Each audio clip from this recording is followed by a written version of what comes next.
everyone, and welcome back to the Plumbob Report. I'm Becca Hartwell. And I'm Danny Reyes, and oh my gosh, we have so much to cover today. So much! Where do we even start? Paralives. We have to start with Paralives. Right! The game hit early access, the Steam Workshop is already flooded with player-made content, and then, wait for it, a surprise free Unpacking collab just dropped at the Wholesome Direct. That's giving main menu music energy right there. Honestly, and the dev team published their own known issues list, which is that's not something you see every day. Transparent devs? Wild! Wild, right? So we dig into all of that. And there's Vivarium. Oh, Vivarium. Ghibli visuals, Stardew Valley gameplay dropped out of nowhere at the Xbox showcase. PC Gamer called it the most pleasant surprise of the whole show. I have feelings, strong feelings. We know, we all know. Plus, we've got a full summer life sim roundup. Seed, Moonlight Peaks, Cozy Grove Camp Spirit, Fields of Mystria 1.0. And Four Leaf Fields has a gossip mechanic that Danny completely lost it over. I did not lose it. I was enthusiastically engaged. Sure. And we've got some Sims 4 content, too. An IGN deep dive into a really fascinating Max's bug story, a lovely Mashable feature on Lil Simsy, and Sims 2 mods that are somehow still being used in 2026. The autonomy really said choose violence and never stopped. Okay, let's get into it. Paralives first.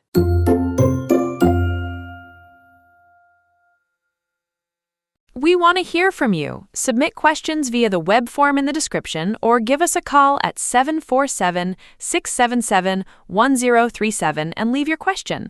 Don't be shy. Our AI assistant makes it super easy.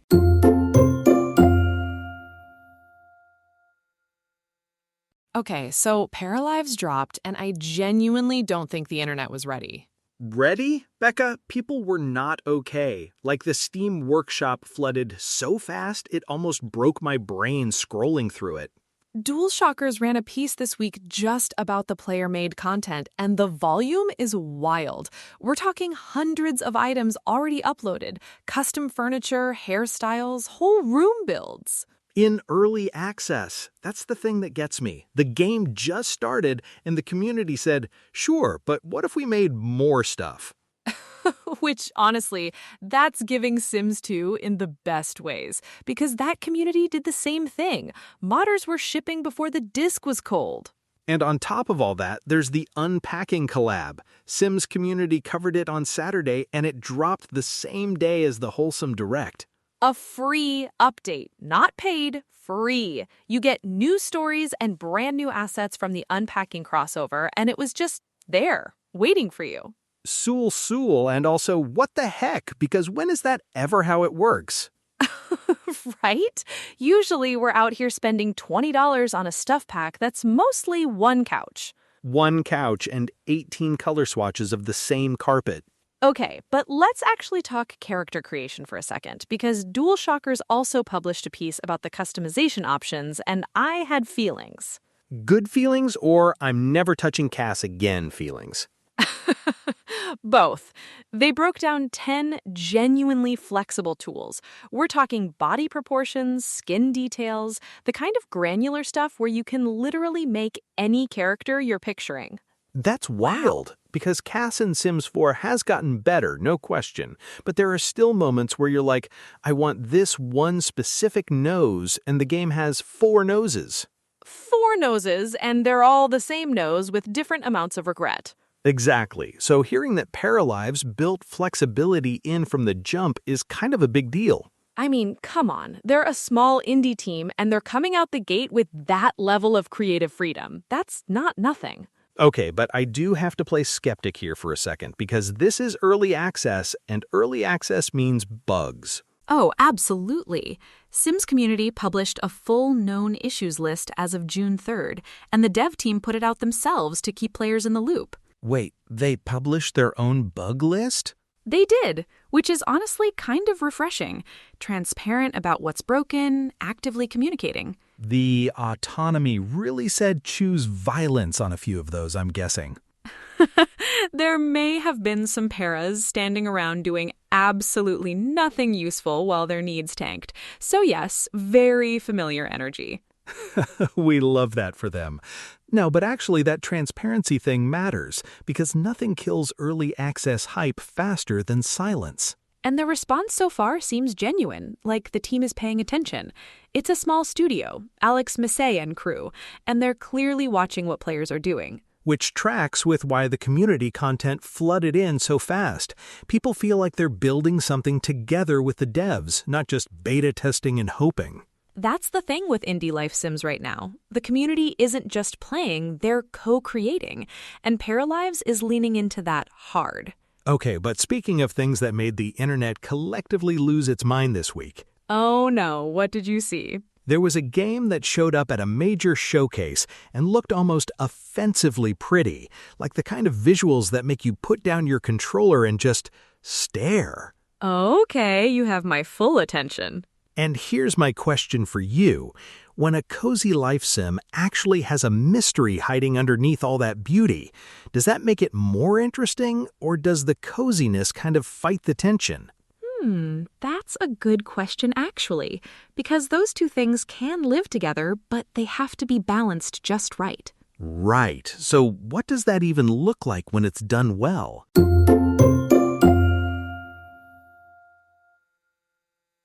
Okay, shifting gears a little because something snuck up on me at the Xbox showcase this week and I need to talk about it.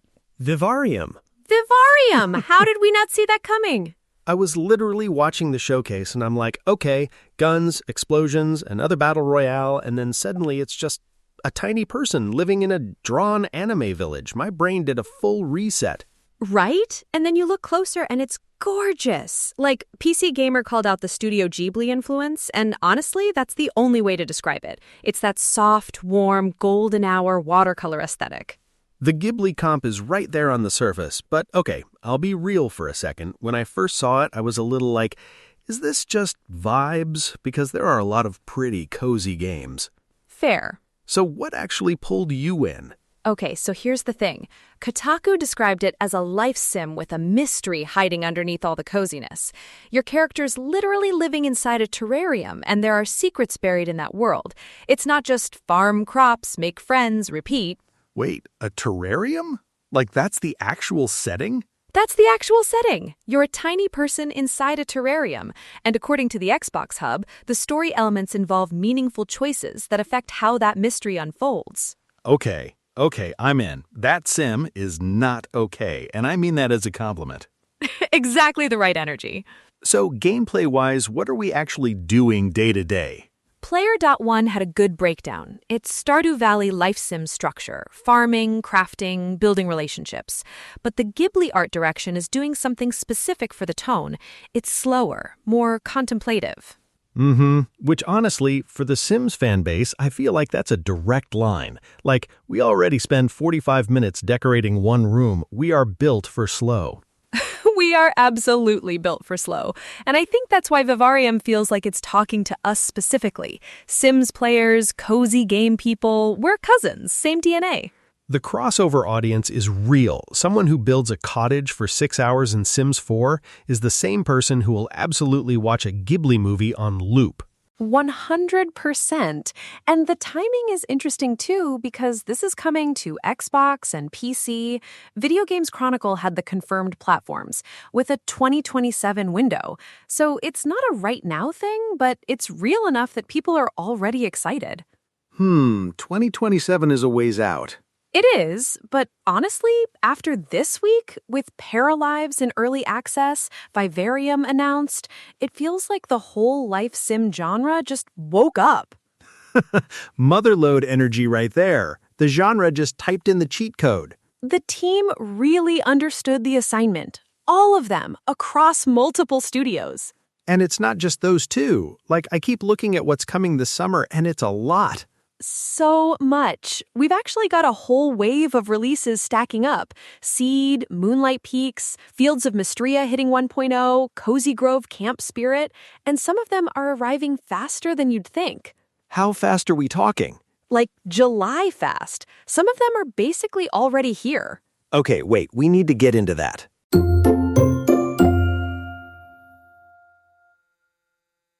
Okay, and we're not even done yet because summer is genuinely stacked. Like offensively stacked. Let's just run through it real quick. Dean Takahashi over at GameSpeed reported that Seed, the massively multiplayer society life sim, hits early access July 21st. July 21st, and that one's been in the works forever. The whole build a civilization with strangers premise is either going to be amazing or completely chaotic. The autonomy really said choose violence, and that's Seed's entire pitch, honestly. Exactly. And then also in July, Moonlight Peaks, the cozy vampire life sim. Mike Wilton at All Hallows Geek covered this. The demo is out right now on PC and Switch. Wait, the demo is already live? Already live. Go play it. Okay, and Cozy Grove Camp Spirit, same month, July 15th. Jessica Condit at NGAD had the story. Spry Fox bringing it to all the consoles and PC. Spry Fox, love them. And then August, Fields of Mystria hits 1.0. According to Gosu Gamers, we're getting marriage, kids, the full package.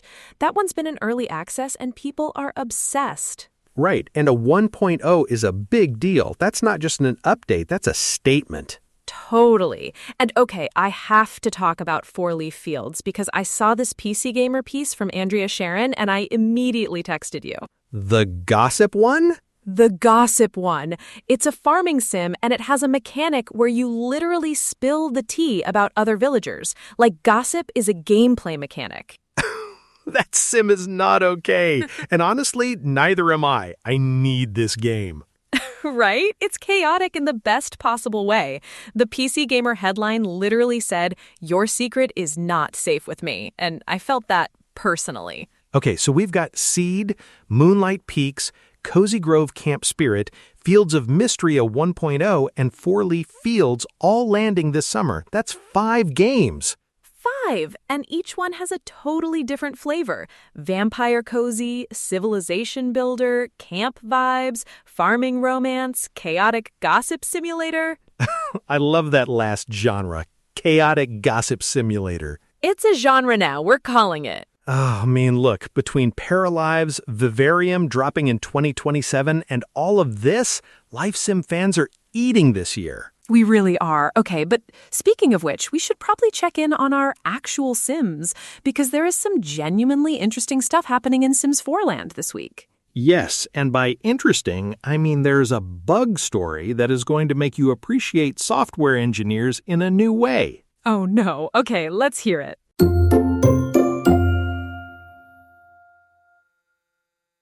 Okay, so the Maxis bug story. I've been waiting to talk about this.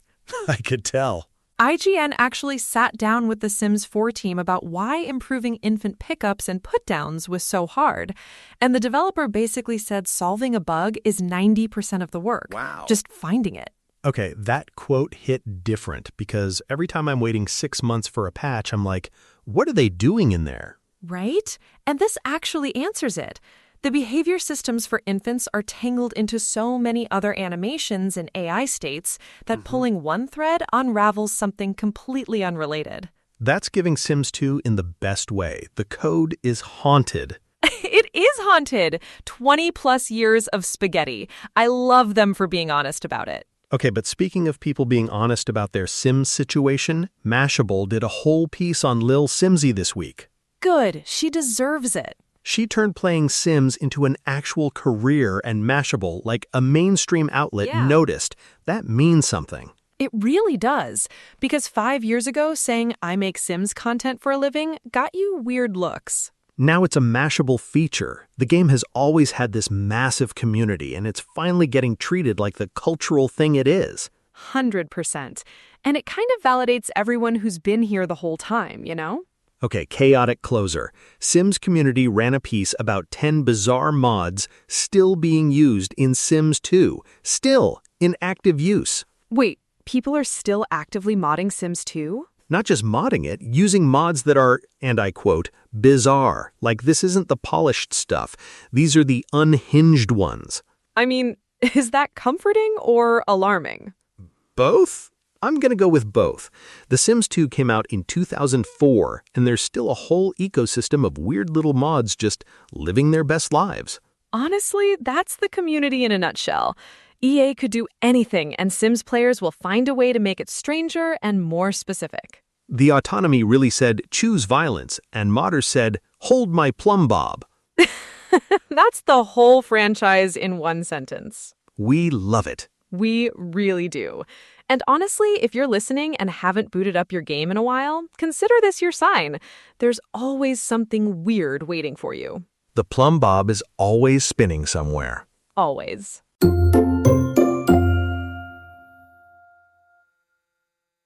Okay, that's a wrap on this one. And honestly, what a week for Life Sims. Right? The Steam Workshop flooding with Paralives content basically the second early access dropped? The Vivarium reveal doing a full brain reset at the Xbox showcase?